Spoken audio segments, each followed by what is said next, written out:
কেঁচা গোবৰ বড়ো ধানত সহজ পদ্ধতিত কম সময়ৰ ভিতৰত আপুনি কেনেকৈ ব্যৱহাৰ কৰিব আজি আপোনালোকক কিশোৰ হাজৰিকা এগ্ৰিকালচাৰ ফাৰ্মিং মোৰ অনুভৱলৈ আপোনালোকক স্বাগতম জনাইছোঁ।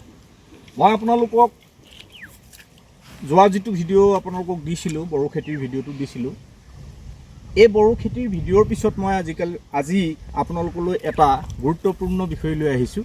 সেইটো হ'ল আমি খেতি এটা কৰাৰ পিছত যিটো আমাক খুব প্ৰয়োজনীয় কামখিনি হ'ল আমি খেতিটো কৰাৰ পিছত যিটো ফাৰ্টিলাইজাৰৰ কথা আহি পৰে, ফাৰ্টিলাইজাৰ আমি কি ইউজ কৰিম।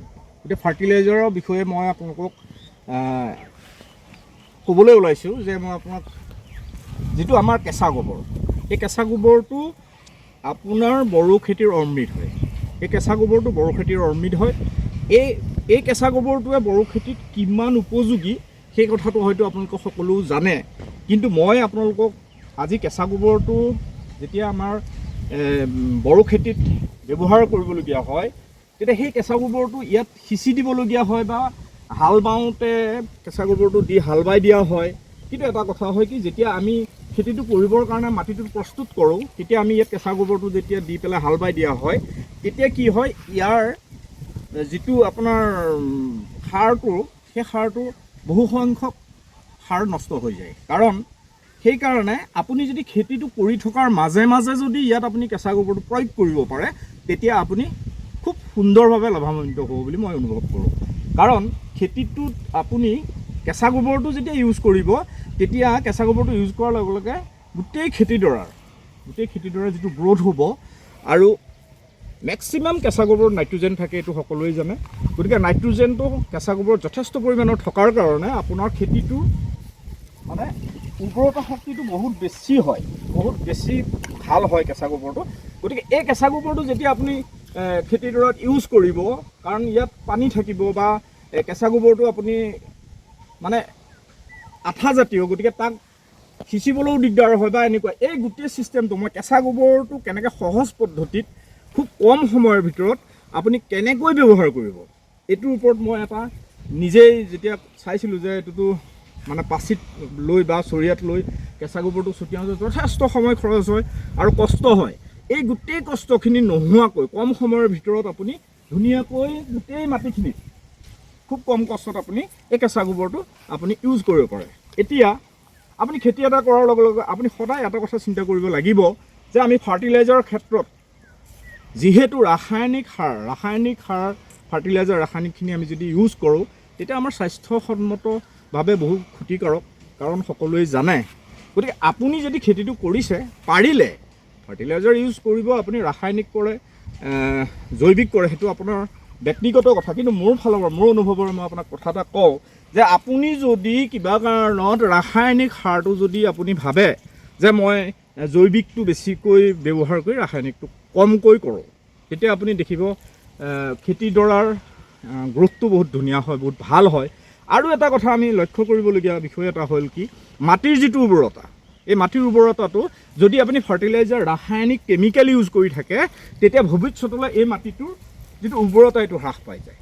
মানে এটা সময়ত গৈ আপুনি যিমানেই ধুনীয়া চিডৰ কাম নকৰক কিয়, যিমানেই ধুনীয়াকৈ আপুনি ফাৰ্টিলাইজাৰ ইউজ নকৰক কিয়, এটা সময়ত গৈ মাটিটোৰ উৰ্বৰতা শক্তিটো নাইকিয়া হৈ যায়। সেইকাৰণে আপুনি সদায় এটা লক্ষ্য কৰিব, কাৰণ মাটি থাকিলেহে আমি খেতি কৰিব পাৰিম।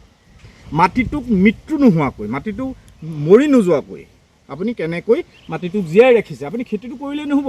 আজি খেতিটো কৰিলেই নহ'ব, ভৱিষ্যতলৈ মাটিটোৰ সংৰক্ষণৰ দায়িত্বও কিন্তু আপোনাৰ।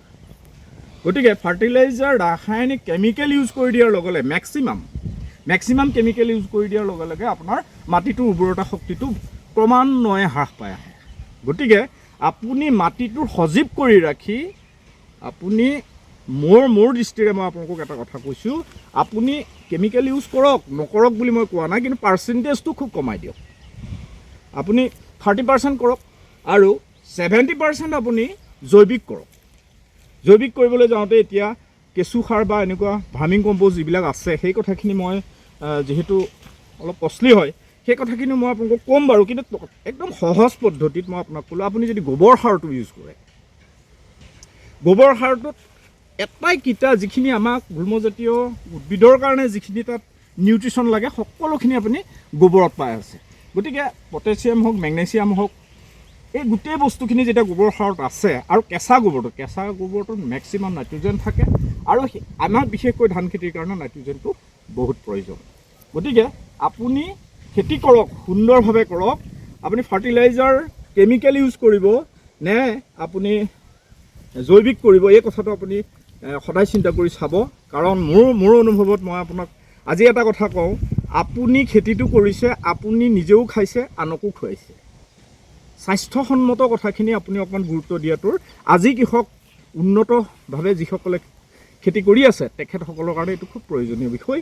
আপুনি 70-30 কৰক, 70% আপুনি জৈৱিক পচন সাৰ, গোবৰ। মই পচন সাৰ ইয়াৰ পিছত পচন সাৰৰ কাম মই আৰম্ভ কৰিম। পচন সাৰ মই আপোনালোকক খুব কম সময়ত কম খৰচত কেনেকৈ পচন সাৰ কৰিব পাৰি এই কথাখিনি মই ভৱিষ্যতে আপোনালোকক ভিডিঅ' কৰি মই দেখাম। কিন্তু এতিয়া মই আজিৰ ভিডিঅ'টো হ'ল কি, আজিৰ ভিডিঅ'টোত আপুনি কেঁচা গোবৰ বড়ো খেতিত খুব কম সময়ৰ ভিতৰত সহজভাৱে আপুনি কেনেকৈ দিব পাৰে মই আপোনালোকক দেখাওঁ। মই এতিয়া মেচিন ষ্টাৰ্ট দি এই গোটেই কামখিনি মই আপোনাক কেনেকৈ কৰিছোঁ, কেনেকৈ মই এতিয়া ইয়াত সাৰটো কম সময়ৰ ভিতৰত ইউজ কৰিম, ব্যৱহাৰ কৰিম, মই এইটো আপোনালোকক দেখাইছোঁ।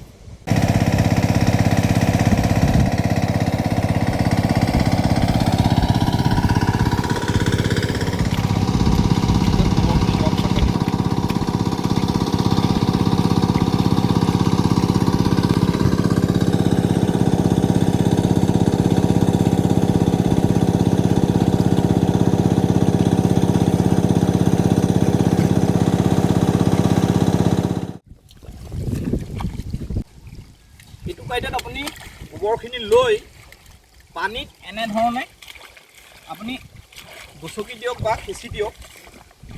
এতিয়া দেখিছে খুব ধুনীয়াকৈ মিলি পেলাই আপোনাৰ এই পানীৰ লগতে প্ৰতিজোপা ৰোৱাই আৰু প্ৰতিজোপা গছাত আপোনাৰ ধুনীয়াকৈ পানীৰ লগত মিলি পেলাই এই গোবৰটো সকলোখিনিলৈ ধুনীয়াকৈ পানীৰ লগত গুচি যাব। গতিকে আপোনালোকে নিজেই চাওক, এনেকৈ আপুনি খুব বেছি 10-15 মিনিটত আপুনি 1 ঠেলা গোবৰ মেচিনটো চলাই, মই বৰ্তমান মেচিনটো বন্ধ কৰি দিছোঁ অডিঅ'টোৰ প্ৰব্লেম হয় কাৰণে।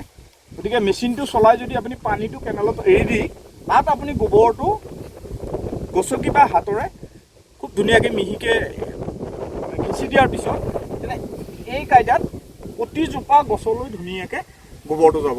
আপোনাৰ নিশ্চয় এই ছিষ্টেমটো, এই টিপছটো আপোনালোকৰ নিশ্চয় ভাল লাগিব। আৰু মই ভাবোঁ এই টিপছটো কৰিলে আপোনালোকৰ বহুখিনি কষ্ট কমি যাব। কাৰণ কেঁচা গোবৰটো ইউজ কৰিবৰ কাৰণে আমাৰ কৃষকসকলৰ বহুত অসুবিধা হয়। গতিকে আজিৰ টিপছটো যদি আপোনালোকৰ ভাল লাগিছে, পৰৱৰ্তী সময়ত মই ভিডিঅ' দিম। গতিকে আজিলৈ মই ইমানতে সামৰিছোঁ। নমস্কাৰ।